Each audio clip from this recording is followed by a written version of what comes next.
JD Cap 26 here, just two tips here and hobbies. And we got the 100-volt battery. And on top of the battery, you have this button right here you push.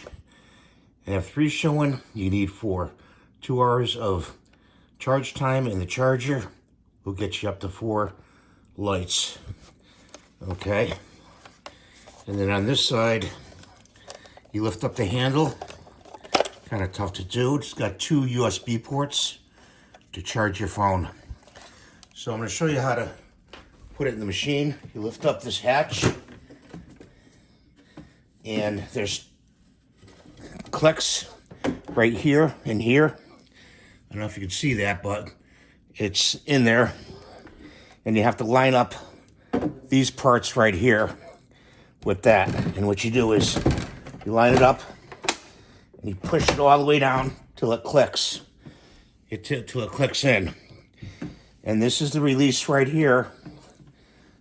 Right here is the release.